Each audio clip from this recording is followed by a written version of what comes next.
Quest. The Adventure Game Podcast. How you doing, Jess? I'm pretty good, Ben. I'm coming in hot. You're coming in hot? We just talked for an hour before this I'm podcast. coming in hot off of some delicious red curry. Ooh. Coming in hot. Tell me more. Was it very spicy? Oh, it was, Ben. I went with what many Thai restaurants would describe as Thai hot, was what I requested. I went all the way in. But was it really Thai hot, or did they look at you and go like, we'll go as far as we can for an American? I still suspect that's the case, but it was plenty spicy. It was a red curry with beef, and it had some lovely eggplant and broccoli mixed in there with it. Just absolutely wonderful. But man, I've got the spice deep down inside. You know, I will say one time, Ben, let me tell you. Are you folding time? Yes. Are your eyes blue? Yeah. Wait, hold on. I just noticed that. Your eyes are blue. Yeah. Well, you said earlier before we started that I really reminded you of Zendaya, and you couldn't quite place why. And the answer is it's the spice.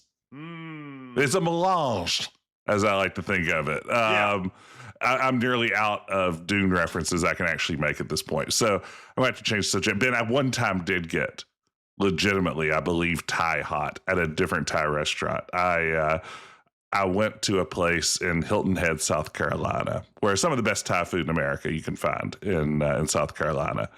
And I ordered a drunken noodle, and I ordered it Thai hot. And Ben, I'm not kidding you. 2 cooks came from the back to watch me take my first bite of it. And I'm also not kidding you when I say, by like a factor of 10, it remains the spiciest thing I've ever eaten in my life.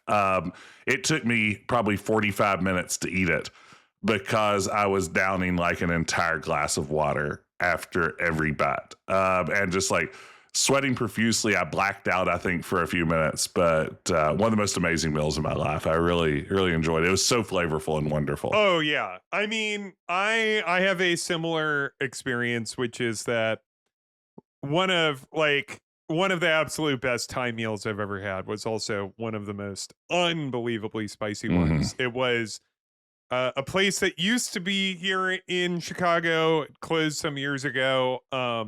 This place called Rainbow Thai, I believe, and they had like a Thai menu that was like really a Thai, like it wasn't even like a come to our place and we have a secret menu. It was like you had to like ask for it, and it was in Thai, and then you had to like go online and find someone's translation, and then like and what each one was. Beautiful. And eventually, I'll note, like, this secret Thai menu did become just, it's like, here's our secret Thai menu. But at this moment, you get animal style, where this menu of like where this menu was, they were not making any modifications.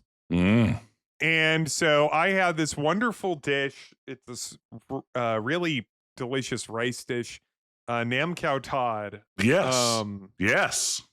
And they made it how they make it for, you know, the many Thai immigrants that live here in Chicago, without any concern for this gentleman, this American here. My mouth is literally watering. I want to just tell you right now. Yeah. It was, you know, it was one of the most painful and spicy meals I've ever had, but it is a testament to how incredibly good it was. Yeah. Was that I ate as much as I could until like literally my body could not, like I was in literal like organ failure. Like, pain. Yeah. What's wonderful is like when you're in that phase of eating something incredibly spicy like that, and your body's just like shooting out endorphins because it's like, oh no, I'm dying, and I need to like get this body to somehow, absorb the shock it's on its way into. Until after you've done that for like, sort of 20 minutes, and your adrenal glands just give out, and you're now just a lifeless husk of a person. But boy, that thrill when the blood's really pumping and the sweat's on the forehead, it's truly an experience. But yeah, I'm coming in hot, not that hot. But anyway, yeah, Jess, next time you're here in Chicago, I'll take you to a place. If you want, if you want to have your fucking heat world rocked, like my ass I can. There's multiple places where I can take you where you'll walk in and say I want Thai hot, and they'll look at you and go like, all right, like we'll fuck you up, bro. Like that's what I'm looking for, though. That's what I'm looking for, some sort of like S&M dungeon / Thai restaurant is my ideal. I mean, you do have to pay extra for the mistress. Yeah, I kind of want someone. Is it weird that I want someone to mock me while I eat it? Yeah. Like she will call you names. Yes, I mean, I enjoy spicy food, and I have a humiliation kink. There's. Jess, I got for my birthday from my lovely boyfriend, I got an air fryer. Ben, I've been trying to get you to get an air fryer. I know people have been trying to get me to like people, and I've been quite clear that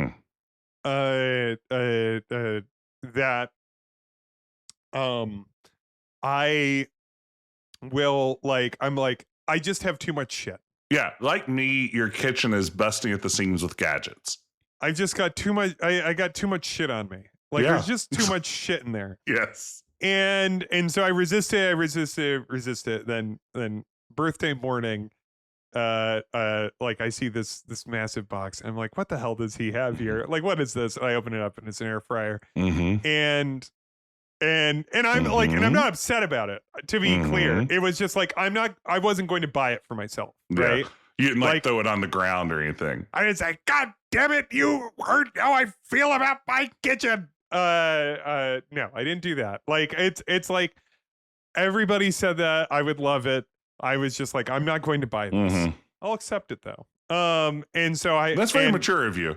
Yeah, I'll accept this wonderful, nice gift of yours. And you want to know what? It's excellent. I've been making all sorts of shit. Yeah, you can really do anything. It's amazing. I've been reheating things. Yes. I've been like, I so made good for that. Like fried chicken sandwiches. Yeah. I made I've just been doing all this shit. It has been in heavy kitchen rotation. Who knew air could do this? I never expected that from air. I've just been breathing it my whole life. Yeah, which is pointless. Yeah, I'm breathing every single day when I could be frying it. Every breath I take, I'm like, that's air that could have been fried. That's the last verse of the Police song that they don't get to. The every breath I take. Yeah. No, it really, here you are breathing air like a sucker. Could be frying this. No, I wish I was being air fried right now. It looks delightful. Oh, it's just the fried chicken sandwiches I made. I'm so happy with. Yeah. No. Yeah. Let me tell you, I heated up some ribs in it the other day, and let me tell you, it's pretty good. It's better than a microwave. Better than a microwave. That's the thing. I think I think the ultimate mission of all this bullshit that you get in the kitchen is just like every single thing I get makes the microwave less useful, but never so unuseful you could ever dream of not having it is the problem. Like there's it's like I still need it. Yeah, you have to have popcorn. I have a Rolly Pop for that. Oh wow, you had a Rolly Pop before an air fryer? I had a Rolly Pop before. A Rolly Pop is like just a thin, lightweight little pot with it's not that. I thought you had like a full popcorn stand like you'd see in an amusement park. Yeah, no, I do have one of those, but that's for, that's for play acting. I don't make popcorn in that. It has like the roll up for Ben's fresh popcorn, candy stripe awning. And I wear, like, I put on a fake mustache over my facial hair that's like long and bushy, and I wear like suspenders and the white like hat with the red, white, and blue band on it. And I just stand in front of it and just kind of absorb the vibes that I've created. Like, no one else sees this, not even Popcorn? my Popcorn. like I just bark that out. Maybe my neighbors hear it. Yeah. Like, they hear this podcast every week. They love it, though. You know what? A listener's a listener, and I'll take what I can get as long as we're getting ad revenue from them. Which, we need to pause for a moment and thank our sponsor, Omaha Steaks. Steaks. Yeah, hold on. Let me put on the Omaha steak music. Ben, have you ever thought to yourself, I want a steak, but I don't want to have to kill the cow myself? Like, just the... No, I mean... I have a massive pasture with several cattle. Yeah. I mean, having to kill those cattle yourself is such a time-consuming act because you're going to have to butcher the meat. You're going to have to clean up the pool of blood that's left behind. Maybe you like that cow. Maybe you've named it. Maybe you love it. And now you've had to murder it. My cows are all numbered. Yeah. Number one, number two, get over here. Yeah, no. What if I told you there was a way to get pre-killed cow shipped straight to your home? I would tell you you're full of bullshit. That can't possibly be real. No, it is, Ben. And how much would you pay for one of these steaks that someone else killed for you? I don't know, like $1 million? Well, I've got good news. They're less than that. Great. All right, well, that's our ad spot. All right, omahasteaks.net. Just head on over there, and if it's porn, you didn't hear it from me. Okay, and now it's time for, and speaking of if it's porn, you didn't hear it from me, it's time for an email. This week's email comes from Joel. Joel says, I was very disappointed when you changed the music for the chime. And I'm happy that you've brought it back. I think, though, that you should consider the possibility that you should correct even more. In my opinion, the podcast would be greatly improved by looping the music constantly over the entire show.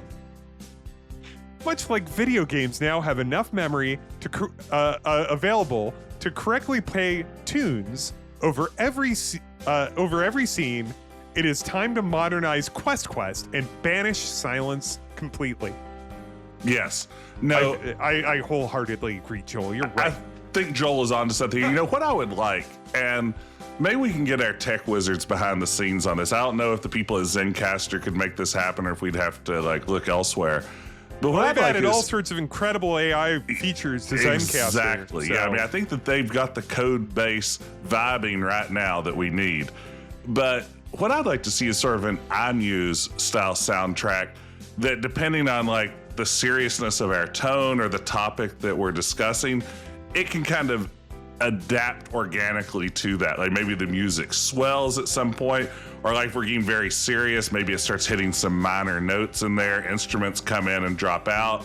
I agree, we do need music looping all the time, but I'd like to make it a little dynamic. And I don't know what that would look like, but I feel like nowadays it's possible. How many lakes do I have to drain dry to make that happen?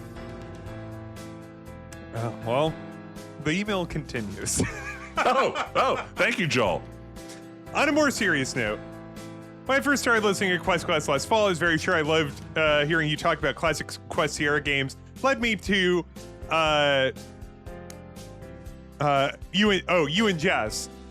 Sure, I cared about what you were playing currently. The looping music made it very easy for me to skip directly to the title topic of the episode. I know that I find you both very funny and relatable, and I love listening to the whole thing. No question. Maybe. I love it so much. I think, though, the fact that it was very easy to focus on the part of the show that I was very into at the beginning made your podcast a little stickier for me.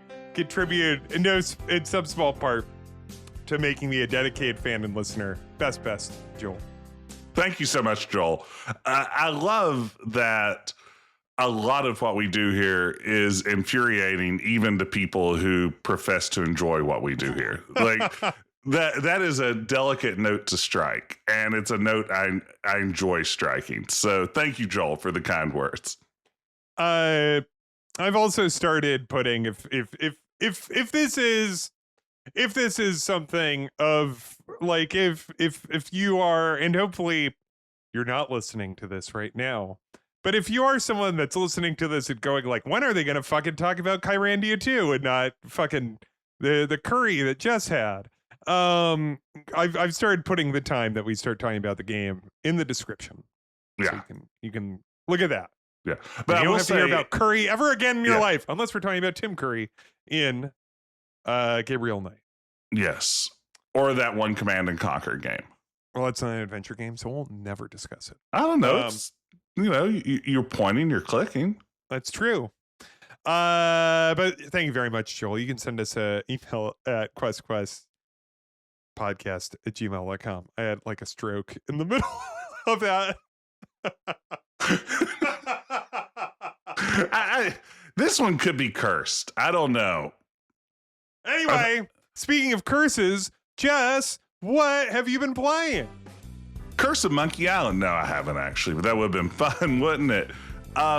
Ben, I have recently stumbled on a genre of games that I didn't know existed, a subgenre of games that I've had a little bit of fun with a couple of titles. Ben, Have you played a corridor shooter yet?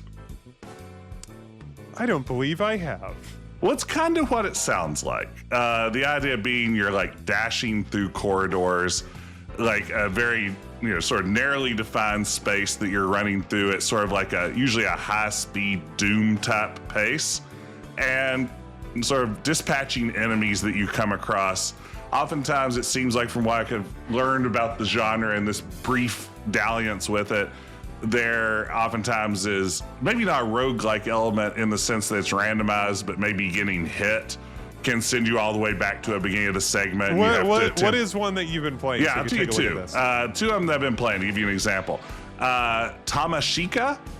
How do you spell that? Tamashika. Tamashika, which is like an anime vaporwave psychedelic, almost it has like this pixel look to it. Yes, very pixely, very fast-paced, very chaotic. A single hit basically sends you back to the beginning of an area, but it's very rhythmic. Like the whole thing is almost like a rhythm mechanic that you have to time out your attacks on your enemies, and it's really funky looking. Like your character has pale white, like Wojak skin going on, and everything is pixely, and you've got a gun in one hand and a small blade in the other that you're using to take out things that look like poorly drawn Minecraft creepers. But once you get into the rhythm of the game, it is pretty fun. The other one I've been playing is called Mullet Mad Jack. Mullet Mad Jack. Another, all right. This was more of a cyberpunk vibe, but also weirdly retro, and has a lot of this sort of corridor running. Whoa, both of these games have really impressive style.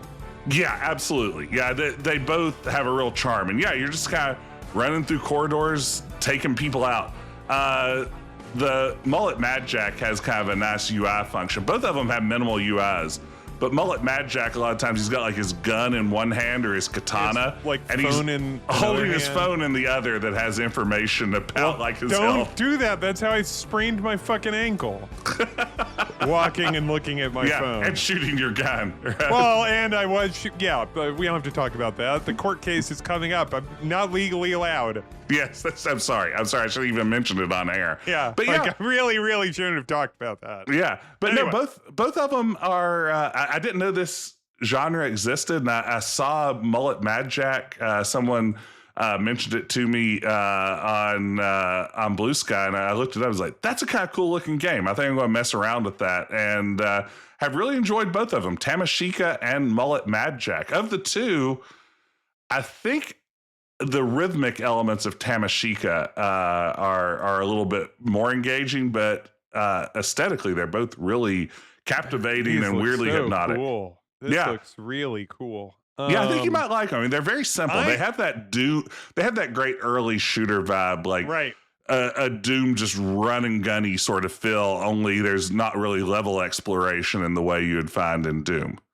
It's this is funny because this might be the most like game that I would say that I'm playing. Absolutely thought that when I picked these. Yes, like dropping, especially because it's like I'm also generally like on top of like these little like micro genre indie things. Yeah. And I'm sure that I've seen someone post about corridor shooters because I'm online too much, but I like this is just totally it came out of nowhere for me too. And I will say I was really proud when I was like playing these this week and thinking I can talk about this on Quest. Oh yeah, you're like, finally I'm going to have something cool to do. It's going to sound like a Ben game. I'm like, nobody's going to ever have heard of this. It's got funky retro aesthetics and, I was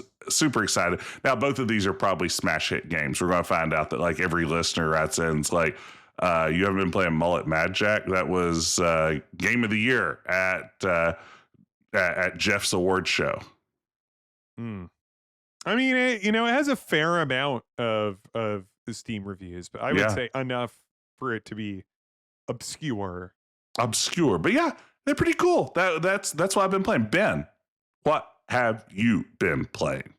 Well, so recently, here in Chicago, like a couple months ago, in the suburbs, some guy who has a very large pinball collection or something like that. I don't know, but just opened up in like a large, like, I don't know if it's like a warehouse space or whatever, but like in this large space, opened up this pinball arcade that has over 130 games. Wow. And so recently I my boyfriend and I hopped on the train out to the burbs out there. It's this place called the Pinball Capital to check it out. And it was amazing. Wow. It was this really, really impressive collection. The games were in very good shape, and they had games from like, I would say probably the oldest thing they had there was probably, I think maybe they had something in the 60s, but like a couple things from the 70s, a lot of stuff from the 80s, and then like on to today. A really, really, really impressive collection of like a ton of like, and including like a lot of stuff that you don't generally see outside of like kind of conventions where collectors like. Was there anything you'd never had a chance to see before that you got to experience while you were there? Yeah, so this is what I'm building up to because I want to like, so of all the stuff there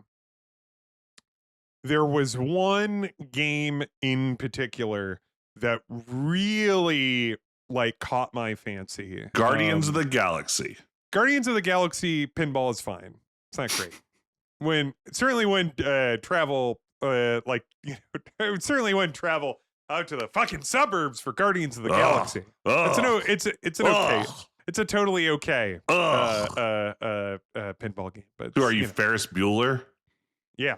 But no, it's this game, and I'll note that the effect that this game had on me was clearly not unique because it was the as far as I could tell there, and I believe they just added this game. So, but as far as I could tell, it was the only game there that had a sign which said one game at a time, please, Oh, so wow. other people can play this. Mm-hmm. Like, once you've concluded your game, please walk away and move on to something else. There's a so match. Other people can play. Continue your current game. Well, the place you pay a $20 entrance fee, and so everything is on free Gotcha. play. And it's this game that came out last year called Winchester Mystery House. Oh. It's by this manufacturer called Barrels of Fun, which is a relatively, like, not even relatively, it's a pretty new pinball manufacturer. And they've made, I believe this was their third game that they've made, and I've played the other two. Their first game was Labyrinth, based on the film. And I thought it was interesting. I thought it did a lot of cool stuff, but I played and I was like, it's fine. And then their second game was Dune, based on the new Dune movies. And that also is like gorgeous. Like the games that this manufacturer has made, these three, and they have another one bafflingly about Bon Jovi next, which that makes sense. That's where you go. That's where this you go looks next. amazing. Let me just say, listeners, you have to Google this. It has like Ouija board, haunted mansion kind of vibes. This is an incredible looking pinball table. It is really beautiful. It is like striking to look at. I bet. Yeah. And palette. That's true also. Like the Dune game is very striking to look at. I just didn't find it that much. Like, I thought it was fine to play, but the sand slows down the ball. Yeah, the sand, it's covered in sand. But this one, like it shot great, and it was beautiful, and it had all sorts of really fun tricks. They had like this like half silver projector onto plastic, so like it looked like there were like ghosts flying around in this back area. That looked really cool. They have like this thing in the back also where it's like this rotating, like there's a turntable that has like different routes for the ball to go, so it's like, like a secret, like it has all sorts of fun little tricks and traps in it. Operation Trick Trap. Yeah, exactly. It's a real Operation Trick Trap. It is absolutely one of the most impressive. And like the thing is that like right behind, like if you turned around from Winchester Mystery House, there were there was the brand new Sonic the Hedgehog pinball machine, which also has all sorts of bells and whistles. It's from this manufacturer, Jersey Jack, and it's fun. It's a fun game. It's really cool. But this game, Winchester Mystery House, like it just blew me the fuck away. Looking at photos of it, it looks like the most impressive experiences I've had playing a pinball machine in a long time. Yeah, it almost looks like they're doing like a Pepper's Ghost effect to like project those in. It looks. That's what I was saying. Yeah, it looks incredibly cool. It like and to be clear, like and I love a lot of current like pinball machines. Like as I said, the Sonic the Hedgehog one, it's really great. The brand new Transformers one is a ton of fun. This just like kind of, I was like, oh man, like it's really fun when somebody finds a way to do something special and unique with it. And this did that. The annoying thing about this company, and this isn't like a knock on, like, is that they do kind of limited runs. Like I think they only made like 500 or like 500 something of these. They didn't make a lot of these. So I think so. Maybe I'm wrong. How many? How many Winchester mystery house pinball? Yeah, pinball machines. Google are how there? many Winchester Yeah, Mystery House 525. Wow. Like they Hmm. keep they keep their manufacturing runs pretty low. And so like uh I assume, they might just only have the capacity to make so many. It's very difficult to manufacture Mhm. a large, complicated pinball machine.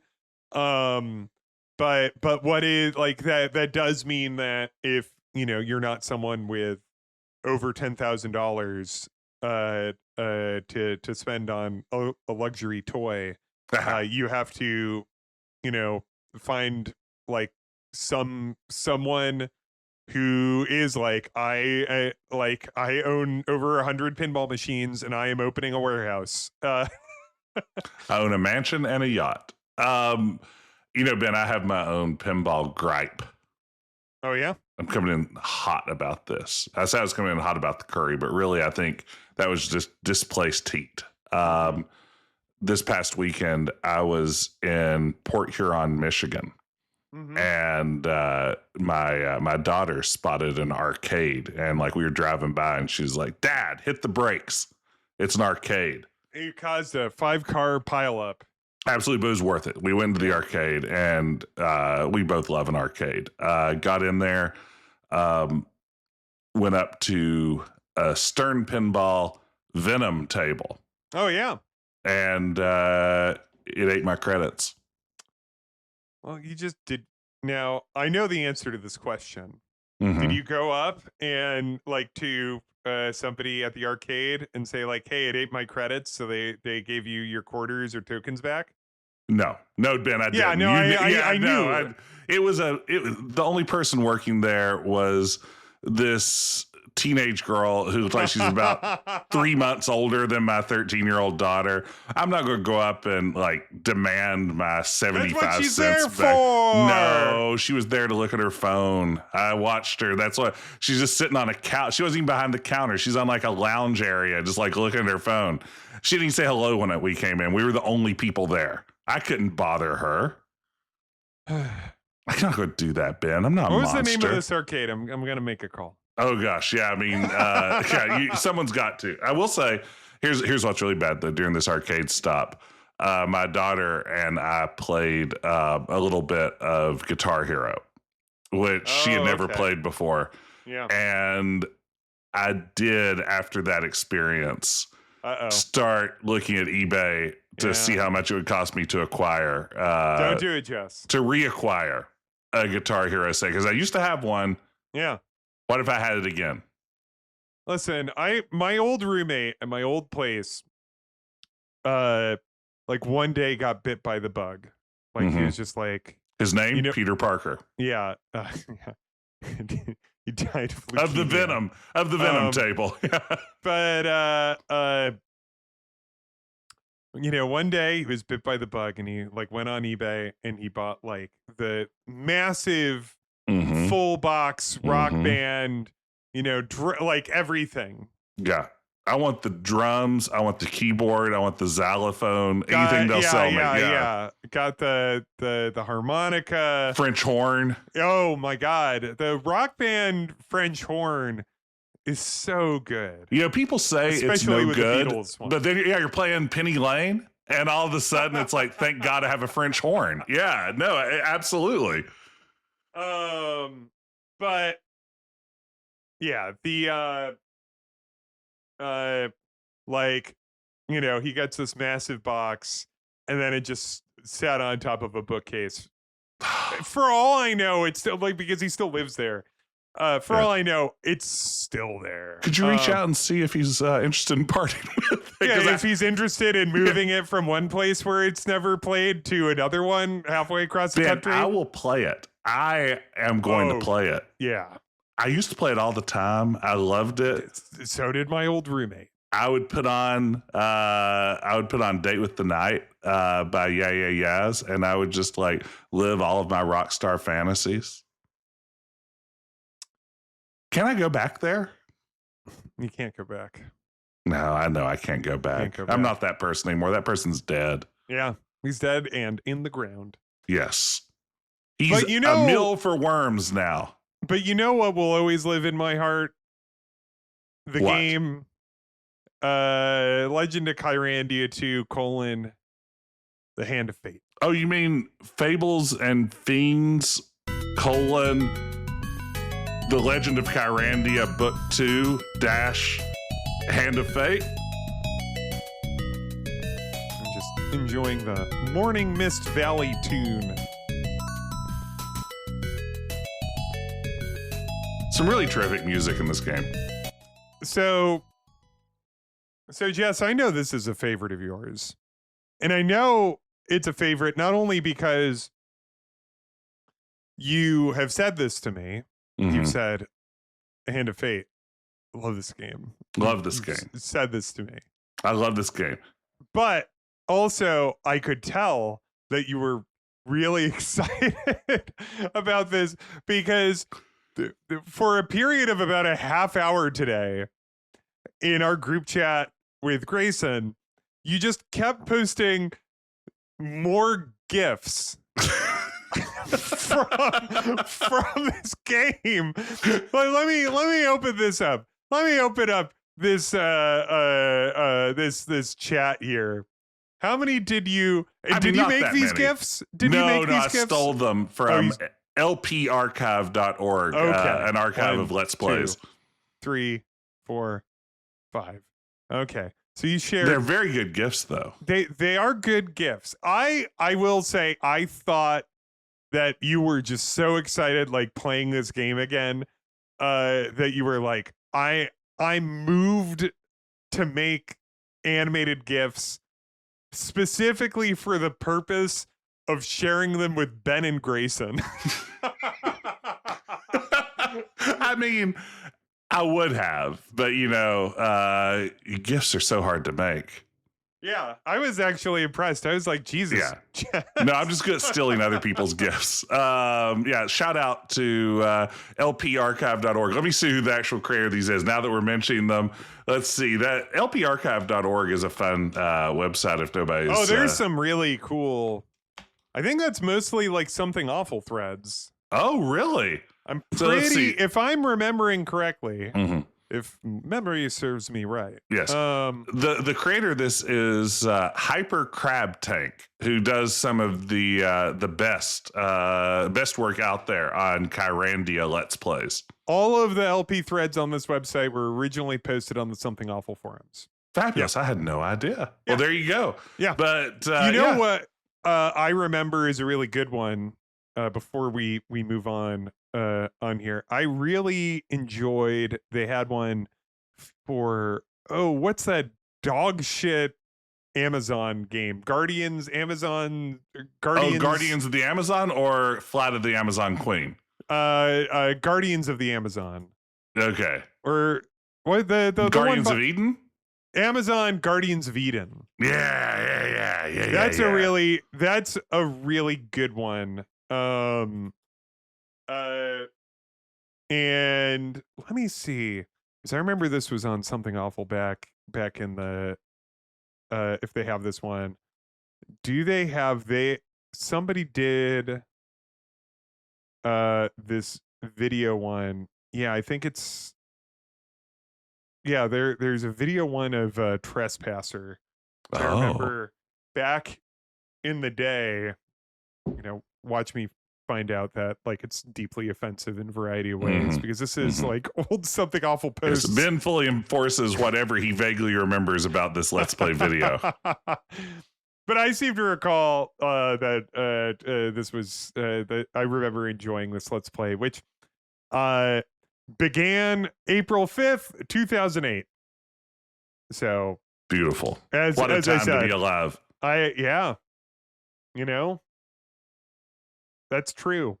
Yeah, the end of the Bush era, which I know was tough on you. Yeah. But anyway, so Jess, I'm gonna drop on you my Kyrandia 2 hot take. Okay, because I'm curious. I have qualifications to go with my love of this game. So let me hear your hot take, Ben.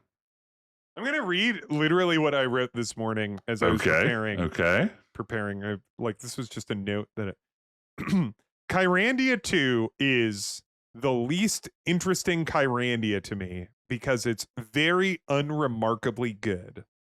It looks great. It has a wonderful protagonist, strong voice performances. In general, in general, emphasis on this, competent puzzles and a fun mechanic. That all said, there's nothing particularly compelling to me about this game. The other two Kyrandias feel considerably more ambitious and both majorly miss their ambitious goals. Where this has more modest aims and hits them.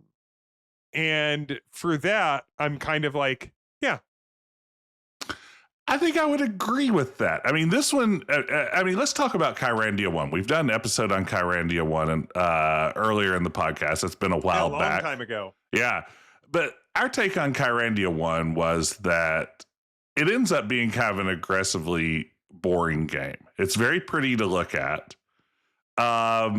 Brandon, the protagonist, is a real dweeb. Just a real charisma suck of that game.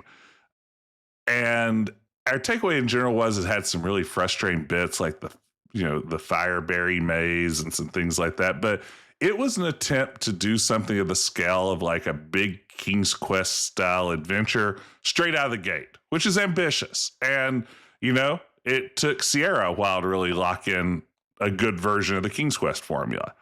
And then 3, which we haven't talked about, goes big. I know that one is talk about, and I know that one is near and dear to your heart. I've not played it. I still need to play 3. Yeah, you're gonna hate it. I watched your playthrough and I did hate it.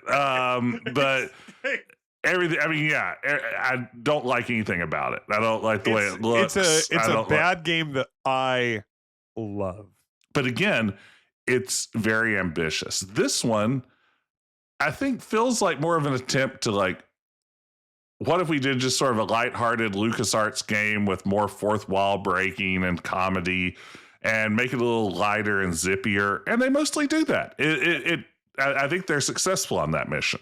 I feel so terribly unfair to this game because it's just like to be mad that it's good. I like the bad games that could have been good better. Yeah, no. Go ahead. I think my take this time around, going back and playing it, was I realized I had forgotten most of the details of the actual plot because they seem relatively inconsequential. Kind of like a couple of weeks ago when we talked about Sam and Max. It's like I always forget what Sam and Max is about. I wrote about Sam and Max's plot and this plot too in my notes. Yeah. No, I mean, just like I always said, it's like, thought. I don't really care about Sam and Max's plot. It's utterly forgettable, but it's a wonderful game because the charisma of the protagonist and this absurd world they live in and everything else is so good. I'm not saying that the writing in Kyrandia 2 is of Sam and Max quality, but I will say Zanthia is such a fun, sassy character that for me, I think she's doing 80% of the heavy lifting for why I love this game. And the other 20% is just sort of how it looks and sounds. I still find the story, the puzzles, kind of forgettable. The mixing potions in your cauldron mechanic is kind of a fun adventure game concept. It's not bad. Yeah, it's fine. It's fine. It's fine. I think Zanthia is also helped out by the strength of the voice performance. Yes. The like there's a real like very engaging like kind of spikiness and exasperation that performance has which is really which is really funny and engaging to me. And I think so much of when I think about the uh when I think about Zanthia and her character, to me it is so much this voice performance, which Yes. is, I think, just exceptional. Yeah, the performer here is Bonnie Lynn Toops, and her IMDb lists the role of Xanthia and a role as Funster Laurie in Kyrandia 3 as the extent of her voice work. I think a lot of let's go to Moby Games to see, because I think there's some amount of people there that are just they're people around the offices at Westwood, but Yeah. no, she's just listed when I look on Moby Games. Those are also her only the two Kyrandias, and I don't see her listed as programmer or whatever. How amazing is it that Moby Games also lists this game as Fable and Fiends: Hand of Fate, and does their official name for it doesn't include Kyrandia anyway. But Kyrandia 3 is called The Legend of Kyrandia Book 3. Boy, this series, huh? It's very weird. If you take a look at the box, the first box that Moby Games displays, and I remember when I streamed this a very long time ago, we had a ton of we had a lot of discussions about the box and the very weird marketing for this game. So this box, which I invite you, the listener, when you have a moment to go on to Moby Games and look this up, is what I would say is the most 90s Pomo game box that has ever existed. Yes. It has nothing on it that really suggests the game itself. It truly seems embarrassed of being a video game. It is images of a hand in purple and gold, and I don't even know if I could really describe it other than to say this is intensely 90s design. Yeah, it has the look of weird video editing you might see on MTV in the 90s. Ooh, yeah, it's got good. To me, what I would call real MTV aesthetic. I also associate it for some reason, I feel maybe it's just the purple.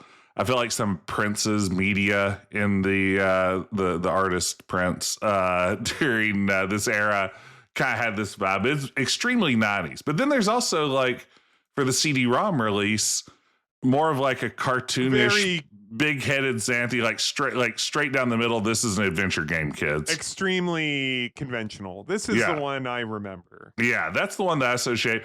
Then Europe has it's called Fables and Fiends, and it has a tarot card style box art, which seems really odd and out of place. And then there's an amazing Japanese version for the FM Towns and the PC 98, where Zanthia gets turned into a anime magical girl. Yes. That was kind of fantastic, but also, and I can imagine why that would help sell the game. And at least it looks more like Legend of Kyrandia than the tarot cards or the weird purple hand version. But all of them are mystifying. And the advertising for this one's weird. The tagline they went with to advertise this game. First of all, most of the ads looked like that first weird abstract box with the funky 90s hand. But the tagline they went with was "Kiss conventional logic goodbye." And then it was That's a not wall what you of, want when you're getting an adventure game. Yeah, everybody always thinks it's I hate how adventure games always offer me reasonable, logical solutions to simple problems. I want a game that causes me to have to give up on logic to solve these puzzles. And I don't even know this game really asks you to do that. I mean, the puzzles are whatever. I don't know. It's a weird way to try to sell a game. I mean, why didn't they do what they did with the first game and basically try to trick people into thinking it was a King's Quest game?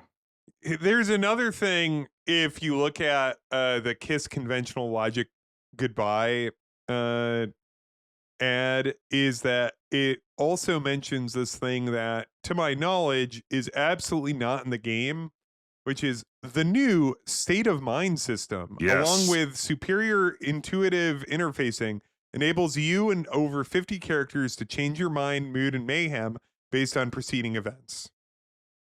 To the best of my knowledge, that is not in the game, or it is happening at such a backgrounded level that in no way impacts in an obvious way the story, that it might as not well exist at all.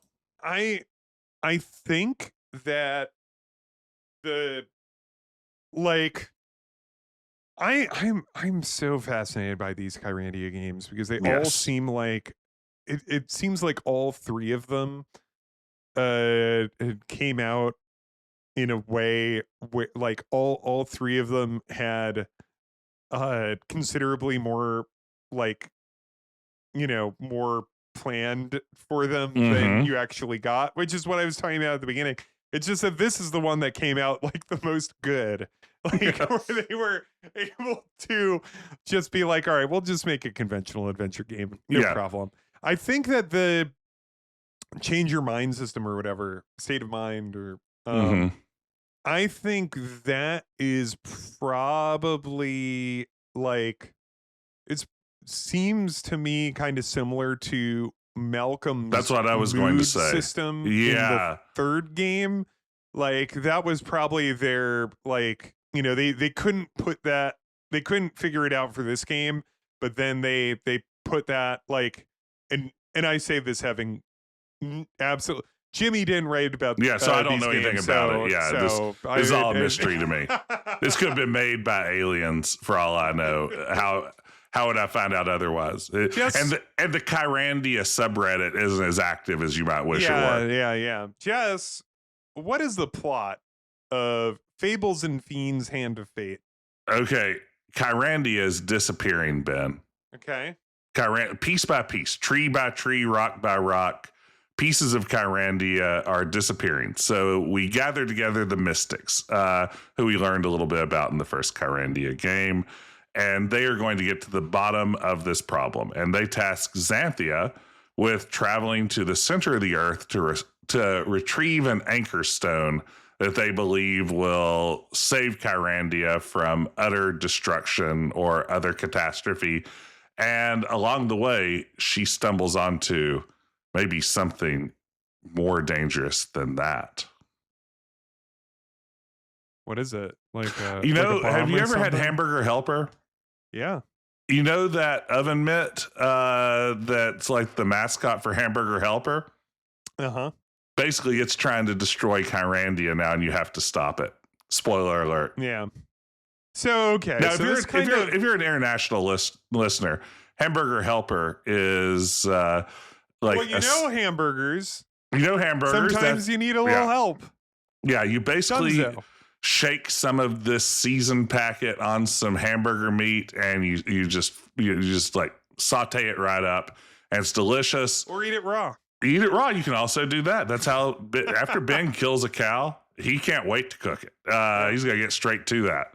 But basically, their mascot is an anthropomorphic glove, an oven mitt, white, much like this. This is more of a magician's glove. In all fairness, it's not an oven mitt. I had a note here, which is I forgot until I revisited it for this, how funny it is when in the intro, like the intro cinematic, which looks spectacular. This whole game Great looks looking spectacular. Game. Yeah. But like the intro cinematic especially looks, you could tell they really wanted to wow you with it.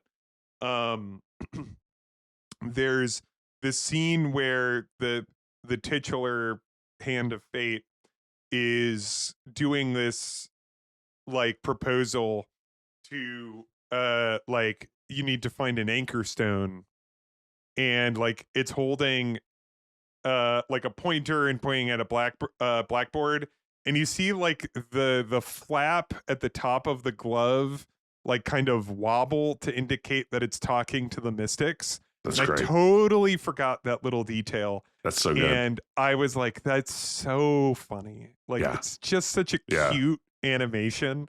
Like Yeah. it's like there's this there's this glove, which spoilers, it turns out to be evil.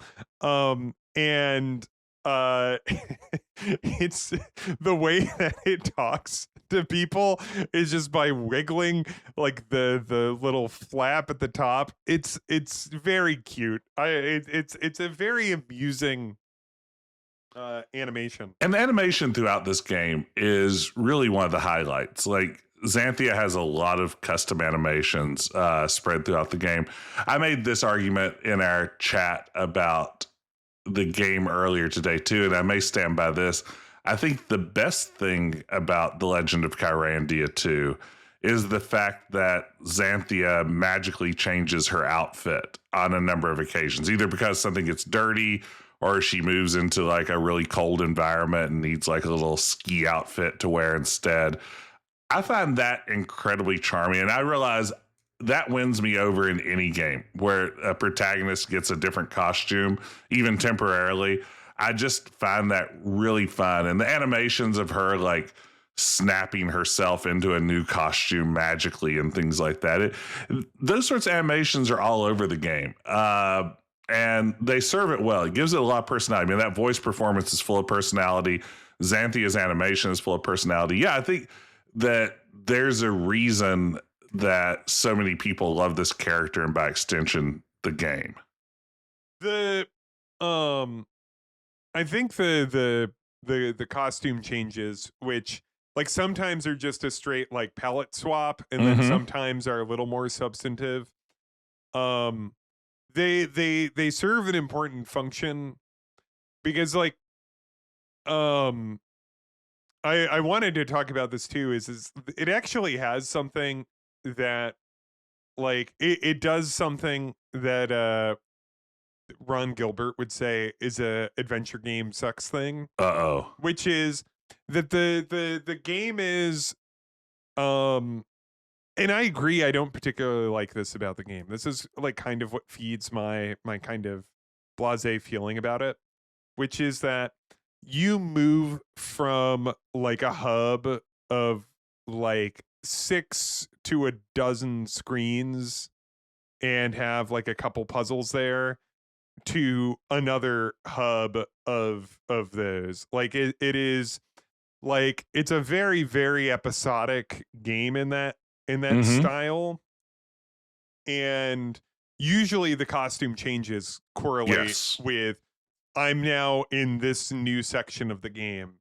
And I don't always have a problem. Like, I think that's a perfectly fine way to design an adventure game. Like, I've played plenty of good games that do that, including this one.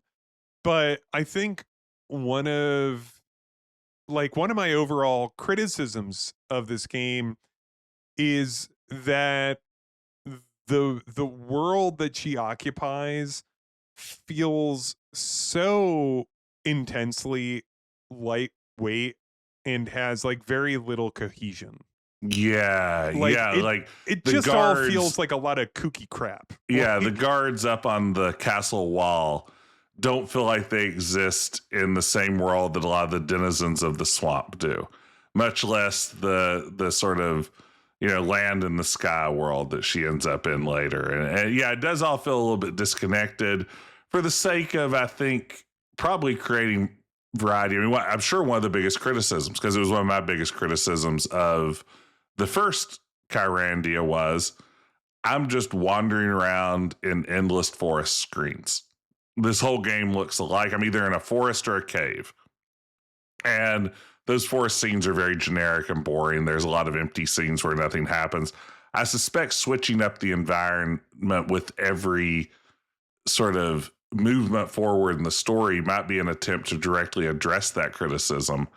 But it does create kind of a lightweight, disjointed world that doesn't always feel like bits, the whole like Yeti abominable snowman thing at the end feels like it's its own bit of stuff. It's not bad. The Yeti, yeah, and that's like exactly the thing. Like this, there's a real quality to each section of the game that to me just kind of feels like somebody just saying, and then this happened. Yeah, each one's almost like its own little vignette. It's very episodic in that sense. It's like, now it's time for Zanthia's adventure at the center of the earth, and this is going to be the tone for this bit of it. Yeah. Like and none of those episodes feel particularly connected other than you have the goal of getting this anchor or then eventually stopping the hand. Which, spoiler alert, that's also a wild goose chase that you get a rug pull on, itself, like the whole anchor stone thing, which is a bad storytelling technique, but I'm not sure it was particularly compelling to start with. And then the twist isn't particularly compelling either. Well, the game is like, in as much as it's a twist, like the game gives away pretty early on that like the hand is up to no good. Like, yeah, I mean, you might as well like be turning to the camera and like waggling his eyebrows if he had them. It's like, while sinister music plays. I mean, the hand is obviously going to be evil. Hey Ben, yeah. Talk to the hand. All right. Hi, hand. No, that was like the phrase from like late 90s. Sure. I don't know. You never heard that before? No, I've heard it. Okay. I thought it might be before your time. But no. No, I've heard it. I've heard it. Well, you just didn't laugh was what I thought was odd. Yeah, that just like I think when I said it, I thought there'd be like a reaction, like, if I said like 6'7". Yeah, that's more what I was expecting. Yeah. Yeah. But yeah, like it is like each place that Zanthia goes is like a new series of just bizarre just bizarre and weird people.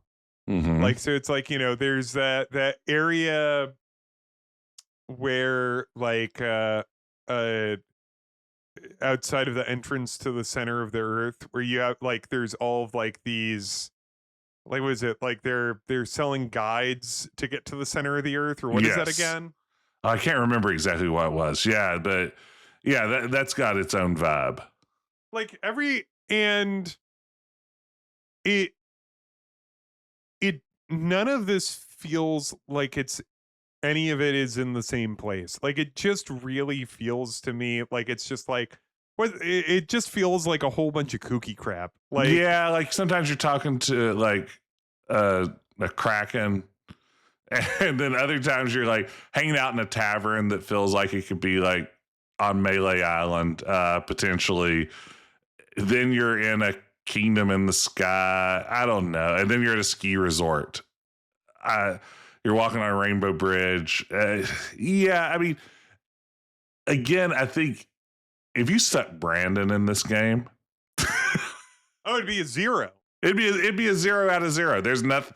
There's not much other. Again, just like the first Kyrandia, it's like, wow, this is a pretty game, and they learn from their mistake of things like the Fireberry maze from the first game, and even like lampshaded a little bit. They Zanthia comes across a Fireberry, and there's some a little quip about how annoying those are, and everything else, and how they always go out at the worst time or whatever. But then they add in some of their own frustrating puzzle bits. I mean, this is a game. It ends with the Towers of Hanoi. Yeah, not only that, not only does it end with the Towers of Hanoi, that you have to do twice. Yeah, and Towers of Hanoi, a lot of you guys probably know this puzzle. This is the You have 3 pegs with discs on them, move everything to the one peg without putting a larger disc on top of a smaller one. We've all played this puzzle in a million games. What really irks me about this one? Oh, I know. Well, 2 things. There are 2 things that irk me. The first one's like I a know bigger, one of them anyway. it's a pacing issue. This is basically literally the next to last screen of the game. Like once you complete that, then you have the final showdown. Yeah. And it pulls everything to a screeching halt. Like any momentum the game had going into its big finale, it's like, all right, here's something that you know the solution to already. You just have to click 1,000 times. And even the clicking's a little imprecise there, which is maddening. I feel like it doesn't even work as smoothly as it should, but whatever. What kills me, I think this is the one that you anticipated. The structure, what they're called. Yeah, the structure you're interacting with is called on screen the Towers of Hanoi. They dropped the H instead of the Towers of Hanoi. It's the Towers of Hanoi, which means basically you've got the designers of this game saying, ha ha ha, well, you know this is an annoying puzzle to put here. You know what's a better joke or a better solution to that problem? Yeah, something better. Anything. Anything. Or Just nothing. don't put it there. Or tease that and immediately like have the Kool-Aid man bust through the wall and say, oh yeah, and destroy the puzzle, and then you just walk on through. That'd be better than having to do this while they're like, haha, we know we're annoying you right now. It's a pretty early example of like that kind of meta joke, but also like that meta joke is like it's still not fun. Yeah. Like, because it's like there was definitely a trend in the aughts. Definitely. Where like it definitely like it felt in the aughts especially, and maybe it was because like at this point now you have a generation of like designers that have played that grew up playing games. Yeah, played games their entire lives. And like that know games. And so they could be a little more meta. And so it's like you have games like I remember you talking about this. Like, doesn't the Simpsons game do this? Constantly, yeah. The Simpsons game that came out like during the Xbox 360 generation has comic book guide pop up on screen frequently and like point out video game cliches, but it's still doing the cliches. The Deadpool action game that came out, it's like Deadpool's like, haha, a sewer level. Games always have these, but I still have to play like a 20-minute long sewer level after he says that. So it's like, yeah, this is a tired trope, but you're also just doing it. Like it has to be the best fucking sewer level that's ever existed. Yeah. Or somehow subvert what a sewer level is, or be clever enough in parodying what a sewer level could be. But instead it's just like, yeah, this is a boring sewer level. That's all it is. I remember the first No More Heroes game. I think the second one too, but I didn't play that. But I remember like at the time playing the first No More Heroes game on the Wii, and like between each mission, there's like these tedious make work missions that you have to do, and the game kind of nods and winks at you a little bit and is like, yeah, like you're just kind of, it's just like, yeah, this sucks. Like we all know this sucks. Yeah. Like it sucks and I know it sucks. You're just putting like, and we know that you're doing this because like the publisher or whoever said that this game needs to be like however many hours. Like that sucks. Yeah. And I mean, this one isn't the worst thing in the world, but the pacing combined with the sort of the meta joke of it all has never, like, every time I've hit a playthrough of this and reached this point, it's just, it's always sort of a bummer. It's the Jeffries Tube maze at the end of Space Quest 5. It's like, I'm just building towards something and you had to slow this down. I mean, even there's a scene just a little bit before this in the game where Zanthia has to mix a series of potions to make a rainbow machine run to create a rainbow bridge to the final destination where the I didn't care wheels. for that puzzle either. Yeah, and that one's not hard.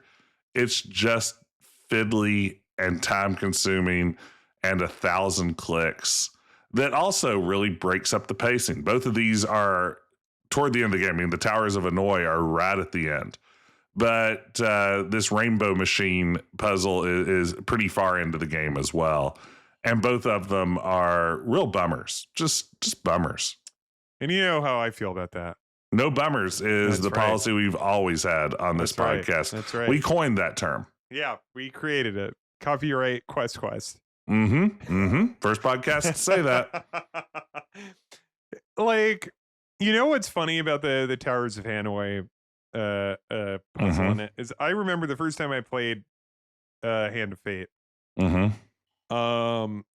I was probably like 10 or 11, and at that point I'd done Towers of Hanoi in enough other adventure games that it really I just kind of rolled my eyes and just like nailed it immediately. Because I was like, I've done this so many times, and it's like, and unfortunately I do not have that anymore. Whatever I had like 30 years ago, like that's gone. Oh yeah. And, and I do not like, and so now I see it and I go, fuck off. Like, just make this go away. Like, it makes me just want to stop playing and watch a YouTube video of the final scene. Yeah. And that's not, I mean, back then that was less of an issue, but now that's a little bit more in my reach. You know, what was your first Towers of Hanoi? I don't know. Maybe Zork Zero. Okay. Zork Zero. Text, that doesn't sound. Oh wait. Well, Zero. Zork Zero. It was graphical. That's right. Zork Zero is a text adventure, but with light graphics. Gotcha. And the Towers of Hanoi in that were graphic. That's the first one I remember. I don't know if necessarily that was the first time, but that's like the earliest one I remember. I think I made it all the way to Knights of the Old Republic before I hit my first Knights of the Old Towers Republic. of I was going to Knights of the Old Republic was the first one because I seem to recall in Knights of the Old Republic you also get hurt if you fuck it up. Yeah, is it like electrical? It zaps you or something? Like it's on the Sith planet. Yeah, and it's like electrical, and you want to know what? Yeah, I stopped the game. Really? Over that? I was done. Yep. Wow. I was like, and I was playing it at the time. So what year did Coder 1 come out? Would that be? Oh gosh. Oh man, is that like 2004? 3. Okay, not bad. Did you ever go back and finish it? I've never beaten it. And so you don't know the secret of Darth Revan? I come on. I know the secret. I've played other BioWare games.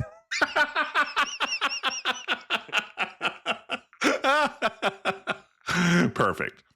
Like, it's also, I mean, you know, Coder sucks to return to. You can't go back again. It is, even at the good news is that was my final planet. So I had already played pretty much most of the game. Like I got to hang out with the funny robot. That's bad. Did he call you a meat bag? Yeah. Oh, did he? Okay, good. You know, I got to like, I went to the swamp planet and met that Wookiee and her friend. Like I did all down with some people. Did you like bone down? You can bone. It's that has a bone down in it. Doesn't it have a bone down in it? I don't recall if that. I thought that was before BioWare. Maybe that was just all of my fanfics. Put a bone and a down in a game. I mean, maybe it did. I have no. To answer your question, I didn't. But of course, I mean, I would have picked Karth because he's such a interesting character. Carthonasi is what Star Wars is all about. I call him Carth O'Nasty. Oh, Miss Carth, if you're nasty. Yeah. I will say that game has one of my favorite random battle voice lines ever. Like, do you remember I'm gonna stop you right there. I don't remember shit about Do you it. remember Juhani, who's like the dark Jedi that you can turn back to the light if you choose to do so? She has this amazing sort of Eastern European, Russian adjacent accent. And one of her moves, when she flips into battle, is just a really passionate, "I will be your doom" kind of voice line that just still lives rent free in my head. Feels like something I would remember, and I don't. Oh, it's fantastic. It's fantastic, Ben. Why don't we do a playthrough of Coder for an episode Quest? No. It's got quests. No. Anyway, so we're going to talk about that off air, and we'll be back soon with Hand of Fate. Knights of the Old Republic cast. Hand of Fate. I we touched on this. It has, and I mean we talked about this in the first Kyrandia game too. It has that incredible art by Rick Parks. And his art, and I'm probably saying exactly what I said when we recorded Kyrandia 1. His art is so obvious when you see it. If you see any Westwood game from that period, they all look incredible. Yeah. Very visually distinct. And they're coming from they're coming from Westwood. You know that they're coming because this in Kyrandia 1 have this really beautiful art in it and really well done opening cinematics, because Kyrandia 1's opening cinematic also spectacular. But then also the first Lands of Lore game has some really gorgeous art in it too. That creepy old witch. Yeah. And I was trying to remember her name and I failed. I've never played that game. I just remember seeing her in all the ads for it. Yeah, she was all over those ads. Like Baba Yaga in the Shadows of Darkness ads. Yeah, she was all over those ads. She was all over those ads. Oh, they needed some sex appeal, and a purple crone was what the marketers at Sierra wanted. You know what? Nobody did it better than Sierra. Did they not have ads with Katrina? Was it really kind of leaning on? Because that's actually good. Good on them. 1993. So. Not choosing to go for sex appeal. For not going full cheesecake with Katrina, and instead going check out this kooky witch. Joke's on them. I still got turned on.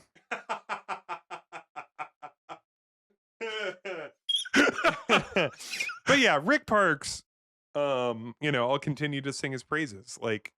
Those games, every game that he did art for Westwood, they all look so distinct. And I think it's he's really good at shadows. Listen, I'm not Ben Chandler. I'm not, if you want to read Ben. if you want to read someone, write a really wonderful analysis of him, I'm pretty sure Ben Chandler, the artist that does a lot of stuff for Wadjet, has written about him. I actually saw Ben's notes before the podcast, and it just said art equals pretty. Yeah.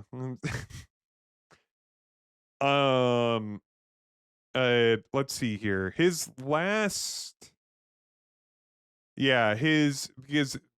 quite sadly he died pretty young. But his last credit is where he worked, not dedicated to. was Malcolm's Revenge. Okay. But he did the background art for the Lion King game. Well, that's a The fantastic game. Genesis. Well, it says I don't know. All those Disney platformers I think had like a million different versions. Yeah. Yeah, So, absolutely. I don't know. It says actually SNES, Genesis, and DOS. So Yeah. it says that he's credited for all three, at least on Moby Games. Mhm. It is, I think this is such an important part of Kyrandia, though, his art, because I think simply through the quality of the visuals of these games, it's what takes what are ultimately some kind of mediocre adventures and makes them look like something that is the 1990s adventure game equivalent of a AAA game in a way that a lot of adventures that were developed outside of LucasArts and Sierra at the time simply don't. I mean, you hold this up beside a game like, the Stealth Affair, starring John Glames, right? you know, that has a unique art style, but it looks a little shabby. It doesn't look like the quality you see in these big adventure games of the era. I feel like the art in Kyrandia is one of the things that allows it to feel like it's part of those big releases. And I would say it was 90% of what the first Kyrandia had going for it. I know when I saw the first Kyrandia in stores, it was the graphics that won me over. I liked that style better than maybe sort of the Sierra style at the time, the house style. And this game is a great looking game too. I think ultimately though, and again, I haven't played the third, I've only watched you play it. I think like the first Kyrandia, this is kind of a mediocre adventure that gets by on its charms. It just, I don't know. I mean, this is a much better game than the first Kyrandia. Absolutely. I can't. It would be hard. I can't imagine someone who's going to come out of this game and not say that was at least more fun than the first game. But still, it's not a great game. I don't think we're still waiting for the first great Kyrandia game. And it's going to come. I do want to correct myself for a moment. Rick Parks was credited as lead artist, I guess, posthumously on the second Lands of Lore. Okay, gotcha. Which really curious because that's I've played a little bit of the first Lands of Lore. I have no knowledge of the second one, other than I remember very distinctly the advertisements in Computer Gaming World. Which, like 3D ads. I'm looking at them now. I'm looking at them in Moby Games, the ads. Ooh. And I was just like, oh yeah, load me up with these pre-rendered 3D images of that goopy mid-90s impressive pre-render castles and stuff. That's all I need. That's all it takes for me. Those visuals, there's nothing like just when you're so proud of your mid-90s 3D graphics that you're just like, that's the ad, guys. That's just all it is. Double page, like this big let's go look graphic. At this. I know I'm going to immediately recognize this. This is a PC Gamer ad in 1997. Unbelievable. I love looking at this ad. It transports me. I know how the paper of this, like of the magazine page, feels because it's covered with ink, so they can really capture this goofy image. So good. But anyway, yeah, as you can tell, we're getting a little off track here because there's not a lot of meat on this bone. There's not a lot of meat on this bone. Like you could sum it up to saying it's like Zanthia is a fun character, and this game is less annoying than the first one. but still annoying in its own way. I really thought you were going to Like really go all in on this. You know, having revisited it, I think I realized that it's just like, I just like Zanthia. I love a quirky female protagonist. I like that she's sassy. I like that she don't take no guff from nobody. I, as a kid and today, just give me fourth wall breaking adventure game characters. I'm a sucker for that. I shouldn't be so easy to please, but the fact of the matter is I am. Characters should constantly be turning to the audience and making snide little quips. That's all I'm looking for. I'm a simple man, Ben. Yeah, it's fine. I like my curry hot, and I like my protagonists meta. That's how I like my social media companies. That's how I like my smart glasses. All right. Well, thank you for joining us for a discussion of Fables and Fiends, Hand of Fate, The Legend of Kyrandia - Book 2. Jess, I'm just looking the sequel at, to Legend of Kyrandia. I'm just looking at screenshots of the second Lands of Lore game, and it's all this like yucky. Oh, it's like awful. It's awful. Like Minecrafty mid-90s 3D, and then every once in a while you see an FMV cutscene, and I'm kind of like, do I want to play this game? I think you might.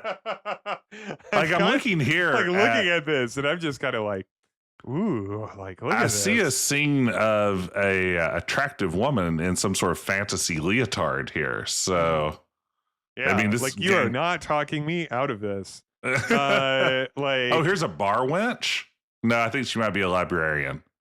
Dressed like a bar easy wench. to mix them up. Yeah, no, yeah, you know, it like could be. Maybe it's like one of those bars they call the library. So when people are like, "Where are you going after work?" and you're like, "Oh, the library," but you're actually going down to a bar to get a drink. Like these muddy, like pixely VGA graphics. I mean, I will say one of my favorite games is Might and Magic 6, which is a very kind of similar looking game. Mm-hmm. I think it looks. You know what they didn't do, though? They didn't overdo the brown on this, which was such a temptation when this game came out in the mid-90s. They didn't. Everything's not brown, so kudos to them. I'm like looking at like these, like, so it's the chunky pixel like dungeons, and then like 3D pre-rendered sprites that are like 2D that probably like as you move around like have different angles. Yes. But like when you get close to them, they become like just a big chunky like they don't have like a high resolution version. No, of them you just get close. those pixels just get bigger. It's and I know that you like have a soft spot in your heart for a big chunky pixel dungeon crawler. God. Yeah. Oh my God. I love a chunky pixel. I'm begging, and every now and again I hear that someone is making one. I want someone to make a Might and Magic 6 in 2026, like in this decade. Give me another Might and Magic 6.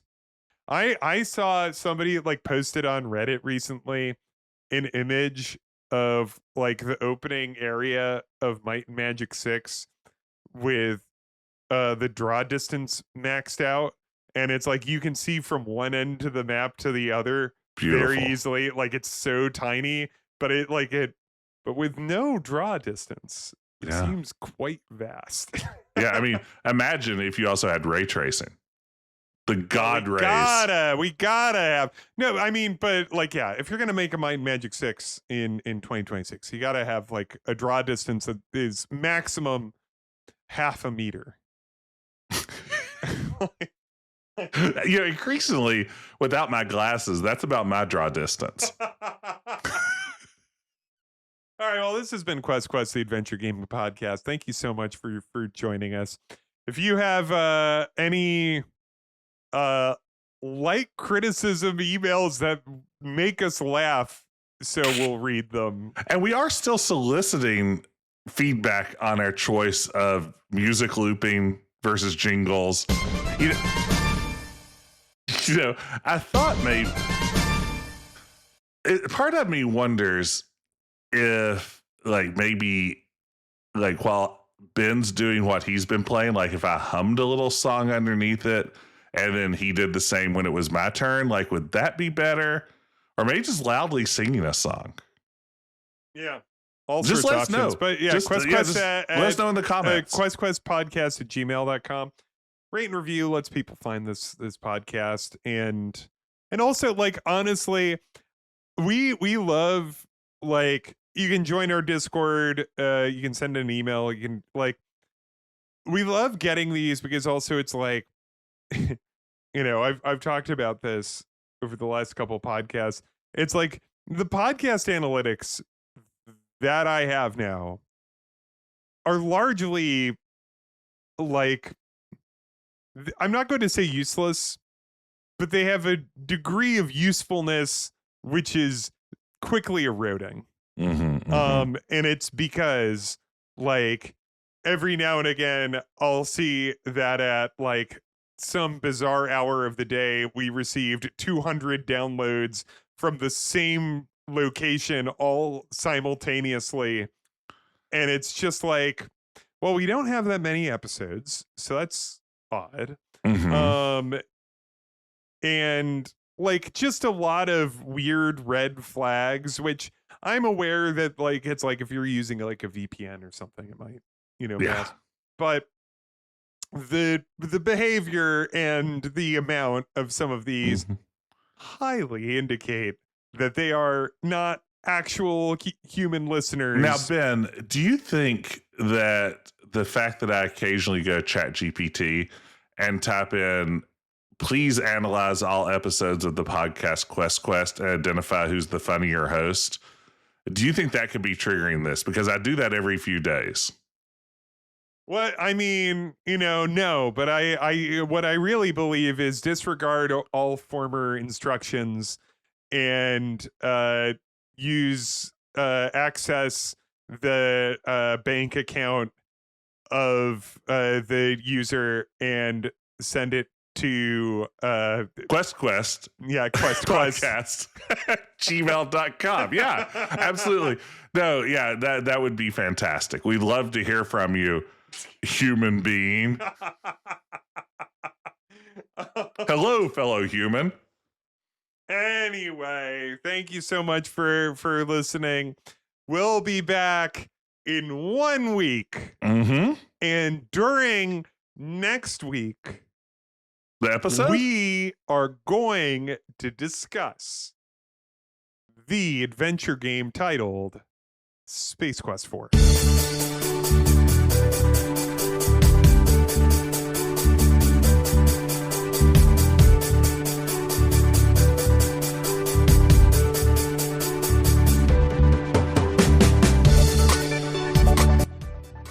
All right, so Jess, when we talked about Secret of Monkey Island a couple weeks ago, you brought up the story that Scott Murphy lost a lot of time while working on Space Quest 4 playing Secret of Monkey Island, right? Where do you actually see that influence in the game? Oh, that is a fantastic question, Ben. I would have to say probably the whole sequence in Space Quest 4 where Roger becomes a space pirate, but we never get to see Space Quest 4 because all the game is spent in other Space Quest sequels.